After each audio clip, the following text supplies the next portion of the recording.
ela anunciou hoje, né, dia 3 de junho, que saiu do Brasil, declarando que está na Europa para tratamento médico e que vai pedir licença do mandato.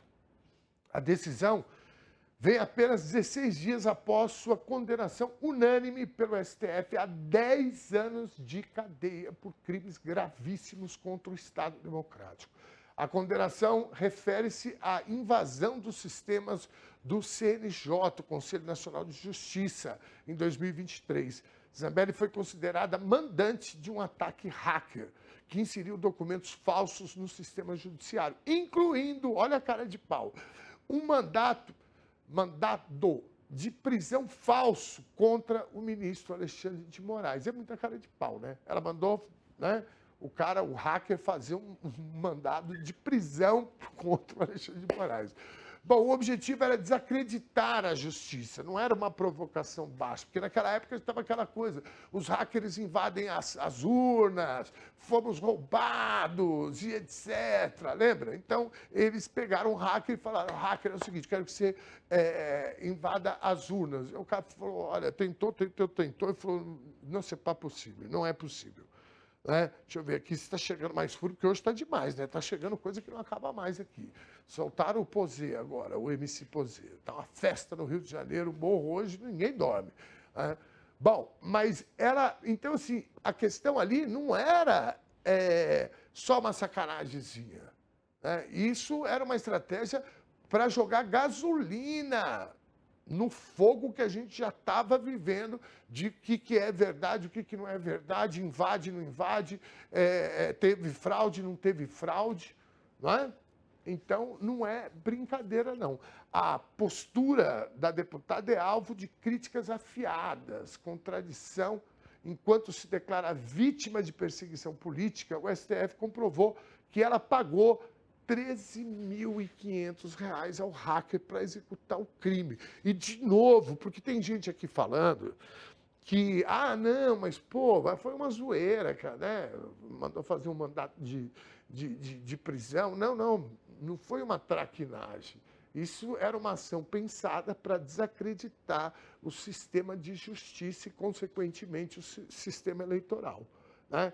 A Zambelli viajou com um passaporte válido, liberado pelo próprio STF, que permite locomovação, é isso mesmo, durante recursos. Enquanto seu cúmplice, o Delgatti, cumpre prisão preventiva. Em transmissão ao vivo, ela exibiu caixas de remédios alegando uma síndrome rara, mas não apresentou laudos médicos oficiais. Paralelamente a isso, aí, ó, mais notícia aqui, ó, ela pediu doações via Pix para pagar multas. Eu queria saber quem dá dinheiro para essa turma. Não é possível o cara pegar e falar, eu vou ajudar, vou mandar uma... Não é possível, gente. O Eduardo Bolsonaro, o filho do Bolsonaro, está lá nos Estados Unidos comendo pizza, comendo em restaurante caro, a mulher dele com bolsa importada, tirando foto. Rapaz, e o povo... Não é possível, né? Bom, a estratégia de exílio tem objetivos claros. Exílio, aspas, bem grande, né? Ela quer se proteger da cassação. O seu mandato já está ameaçado pela Câmara dos Deputados e pela Justiça Eleitoral, que a declarou inelegível por 8 anos em janeiro. Postergar a prisão é um objetivo que ela tem também. A pena só será executada após esgotados todos os recursos, processo que pode levar anos. A Zambelli afirmou que vai denunciar uma ditadura lá na Europa. Ela vai estar lá na Europa porque ela vai ficar sem. Ela foi para a Espanha? Ela está falando que era a Itália, né? Mas, enfim, mesmo sendo condenada por atacar instituições democráticas, ou seja, né, ela atacou a democracia, e aí todo mundo viu isso, e aí é um outro processo, tá? É um outro processo. E aí ela pica a mula como o Eduardo e vai lá falar. Ela está falando que ela vai denunciar, né, a ditadura de toga. Enquanto isso, o Brasil paga o preço. Prejuízos de R$ 2 bilhões causados pelos ataques ao CNJ, além de danos à credibilidade do judiciário. Uma condenação paralela por porte ilegal de arma aguarda julgamento no STF. Lembrando a perseguição a um jornalista em 2022. Zambelli usa o playbook do privilégio. Condenada, mas livre. Acusada de golpismo, mas se vendendo como vítima. Enquanto a justiça brasileira luta contra seus recursos, a deputada transforma a Europa, ou vai transformar a Europa, em palco para o seu teatro político. A pergunta que fica é: até quando as brechas jurídicas vão permitir que condenados, agentes do caos, escapem de suas celas?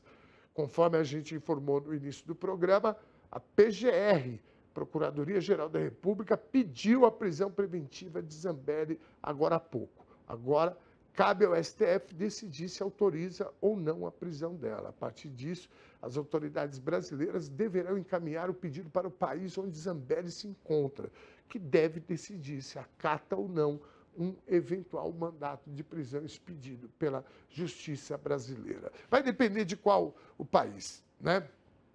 Vai depender porque o país estiver tratado e etc. Ela não é boba, não, tá? Ela deve ter ido para algum lugar que ela se sinta mais segura. Ela parece que eu ouvi alguma coisa que ela estaria na Itália, fontes da minha cabeça, né? Segundo a apuração do UOL em Brasília, após ter o pedido de prisão decretado, a deputada Carla Zambelli poderá ser colocada na lista de foragidos da Interpol. A inclusão na difusão vermelha da agência internacional dependia de ordem de prisão prévia. Ter o nome na lista da Interpol não significa que um país onde ela está tenha obrigação de prendê-la, principalmente diante da constatação de que ela tem um passaporte estrangeiro. Mas o alerta serve para informar as demais autoridades sobre a existência do caso e de que a pessoa está sendo procurada. É isso. Zambelli deixou o Brasil pela fronteira com a Argentina. Informação de Isabela Camargo, da TV Globo. A fronteira com a Argentina não exige controle migratório e, por isso, a saída de Zambelli não foi registrada oficialmente pela Polícia Federal. Ah, meu Deus do céu, 17 horas e 21 minutos. Eu quero dar uma olhada aqui nas nossas interações. Podemos ver? Ou vamos chamar o Arnóbio? O Arnóbio já está, o doutor Arnóbio Rocha já está no ponto aqui, já está no backstage? Se tiver, já vamos colocar, então, o doutor Arnóbio, pode ser, não? Se tiver, vamos embora, não tem problema.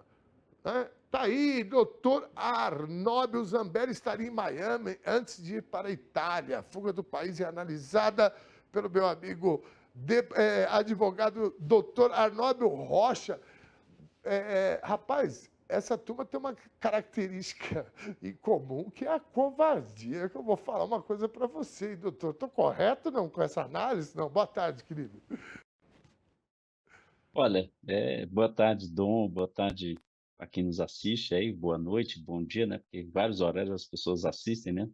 Essa é uma grande vantagem de você fazer esses programas que vai via rede social, YouTube, né? Dom, eu acho que a grande característica desse pessoal é a covardia, né?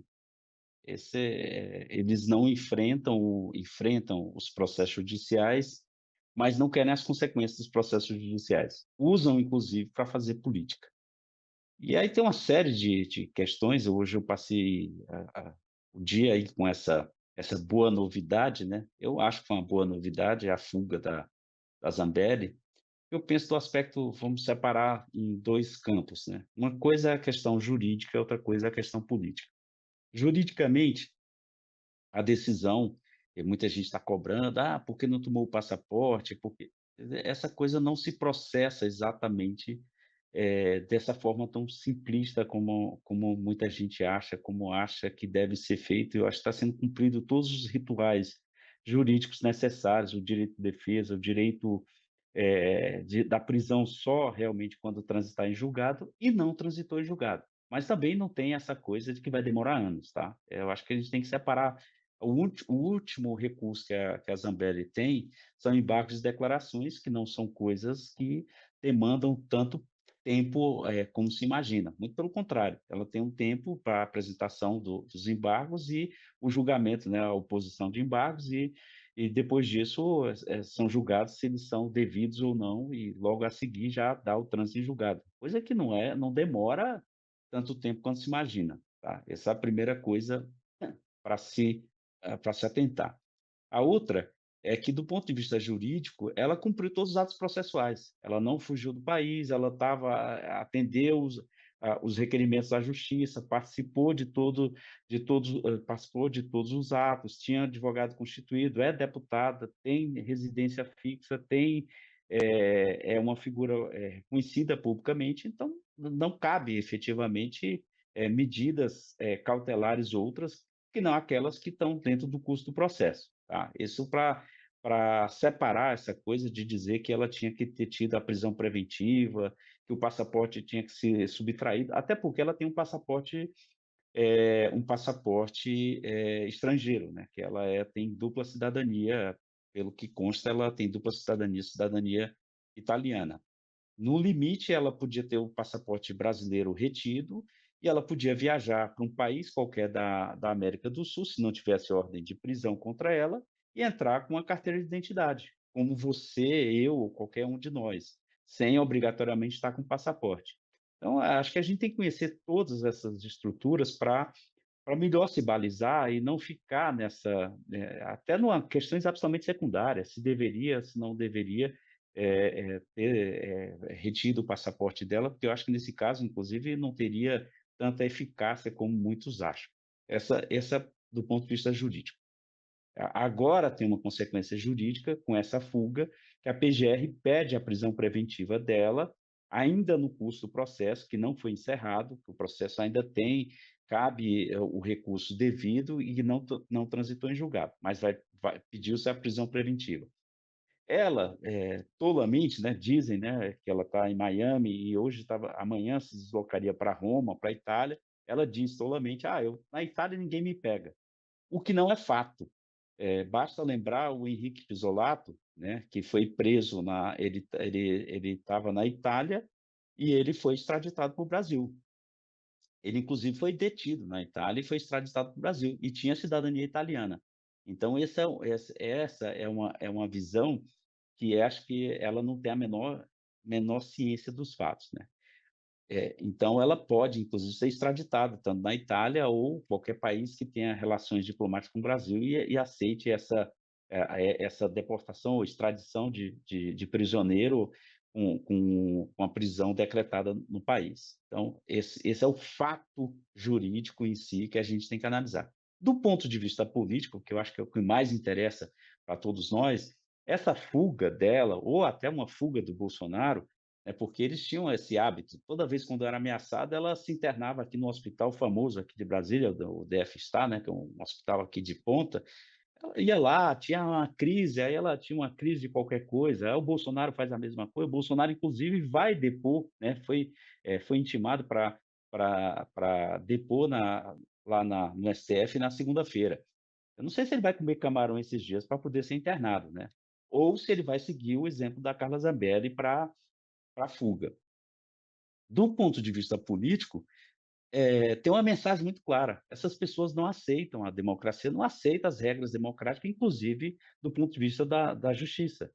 Todos os ritos legais processuais foram seguidos. Ela teve direito de defesa, constituiu advogado, ela teve a livre dispor os instrumentos para sua defesa, né, o contraditório, as provas que foram apresentadas, né, em relação à invasão hacker lá do CNJ é algo muito grave, não é uma coisa secundária. Alguns colegas acham que a pena foi pesada, enfim, são opiniões, não são visões. Eu acho que não, acho que a sentença, né, a pena, a dosimetria foi adequada, inclusive ao peso de responsabilidade que ela tem. Ela é uma deputada federal.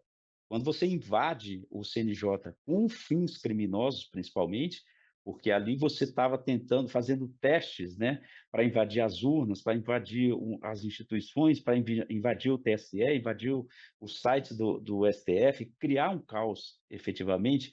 E aí não sei se você lembra, Dom, que eles leram a prisão do Alexandre de Moraes e foi comemorado naqueles acampamentos, fizeram festa, Alexandre de Moraes vai ser preso. Teve festa, juro para Sim, você. E, sim. inclusive, a tal da ordem de prisão era assinada pelo Alexandre de Moraes. Ele, quer dizer, a ideia, a viagem na maionese, né, o tipo de conduta cerebral é muito baixa, né? Sim. Tanto daqueles como desses outros, né? O que a gente tem que perceber nessa circunstância, do ponto de vista político, e o presidente Lula foi muito sábio quando ele dizia, quando aconselhava, você tem que fugir da saída do Brasil, porque o seu processo é absolutamente injusto. Ele dizia muito claro: se eu fujo do Brasil, eu não sou culpado, mas se eu fujo do Brasil, a culpa vai estar no meu ato. Então, eu penso exatamente isso. Ela ter fugido do Brasil, ou o Bolsonaro fugir do Brasil, do ponto de vista político, que é o que interessa para todos nós, Uhum. é uma expressão de culpa muito clara, né? Não está dentro da esfera do direito essa questão da fuga, principalmente se ela participou de todos os atos processuais. Ela faz uma fuga antecipada, não aceitou as regras, aquela coisa toda, você ainda tem essa desculpa, mas ela aceitou todas essas regras e quando ao final ela não aceita a pena, você carrega um elemento de culpa razoável e do ponto de vista tem um caráter extremamente danoso, né. O Bolsonaro também é aconselhado a não fugir, porque sabe que ele se acaba politicamente, você não tem essa balela, essa coisa ridícula de dizer que vai para fora do Brasil para lutar contra uma ditadura de toga, é uma das coisas mais absurdas que eu já ouvi na minha vida. O presidente Lula foi vítima de uma perseguição, das mais absurdas, ele não saiu nenhuma vez do país com intenção de fugir ou de qualquer coisa do gênero, não aceitou inclusive ficar em prisão domiciliar, lá com a tal da tornozeleira, que lhe garantia que ficava em casa, ele preferiu ficar aqueles 580 dias. E mais, tem uma imagem, Dom, para concluir, já que nós estamos no remake aí do Vale Tudo, você lembra a última cena de Vale Tudo? Que lá o Reginaldo Farias, acho que é a Cássia Kiss, eles dão uma banana pro Brasil, né? E É, a música lá, Brasil Mostra a Tua Cara, a Carla Zambelli fez exatamente isso, como o Eduardo Bolsonaro fez exatamente isso. sim. Eles dão uma banana para o Brasil, bananinha aí combina, né? E aí dá essa mensagem para o país de que eles não aceitam as regras democráticas do país, né? A Sim. ficção, né? Na verdade, a realidade está imitando a ficção. Essa é a discussão que nós temos que fazer. Acho que nós temos que ter muita calma. Do ponto de vista jurídico, o STF mandou, foi muito bem. Ela ainda responde por outros processos. Ela foi condenada a 10 anos nesse, mas tem o de posse de arma, o de ameaça, né? O racismo ali explícito. Ela foi, e aí tem uma coisa mais importante: ela pode ser cassada eleitoralmente, que ela já foi, perdeu o mandato lá no TRE de São Paulo, tem que ser julgado pelo TSE. Essa perda de mandato dela pode significar mais 3 deputados do PL caem junto com ela, você tem uma reconfiguração que é importante, né? Então ela tem que ser realmente confirmada. São os trâmites legais que nós vamos enfrentar isso, porque, como você disse anteriormente, nós estamos dentro do processo eleitoral, nós já abrimos o processo eleitoral. E é uma grande notícia para o nosso campo essa fuga da Carla Zambelli, olhando em perspectiva que a família Bolsonaro vai fazer o mesmo, né? Já fala até que o Flávio Bolsonaro também estava querendo fugir. É um bando de fujão. Na linguagem popular, são uns cagões, uns cagalhões, como dizia o Dunga. Muito bem, querido doutor Arnóbio Rocha, muitíssimo obrigado pela sua análise precisa e essas informações também numa perspectiva jurídica, mas como você disse, essa análise política nos interessa mais porque nós estamos em disputa, a democracia continua sob ataque. Muitíssimo obrigado, querido doutor Arnóbio Rocha, pela tua presença aqui, querido. Bom, boa semana ainda, né? Hoje ainda é terça, dá tempo de te desejar uma excelente semana aí em Brasília. Muitíssimo obrigado, querido. Grande abraço, agradeço sempre. E só o Por último favor. detalhe, né? Enquanto a Carla Zambelli está em fuga para para a Itália, ou sei lá para onde ela vai, o presidente Lula vai para a França para ser homenageado, para assinar acordos. É uma Inclusive, coisa a Torre assim, é Eiffel vai estar muito. verde e amarela. Veja, mano, é uma coisa bonita, né? Esse patriotismo, um filho teu não foge à luta, é tudo balela, né? Eles já estão Nossa. fugindo aí porque eles não gostam do Brasil, eles não respeitam o Brasil. No fundo é isso. O que o deputado Lindenberg está fazendo é perfeito, é trazer para a justiça o que o tal do Eduardo Bolsonaro está fazendo nos Estados Unidos, são crimes de Sim, lesa pátria, são coisas que eu sim. acho que vale a pena lutar pelo Brasil. São coisas que dão ânimo. A notícia é boa, as pessoas não têm que ter medo, porque ela fugiu. Fugir, nesse sentido, para nós, politicamente, é muito importante. Tem que saber explorar Sim, isso. Né? sim. É Essa isso. coisa de se vitimar não dá. Grande abraço, então, Dom, e a todos os Muitíssimo telespectadores, as obrigado, pessoas que nos querido. assistem. Muitíssimo obrigado. E quinta-feira até eu vou torcer pela seleção brasileira, porque está passando um pouco esse ranço aí. Vamos ver se continua desse jeito. Forte abraço, querido Arnaldo.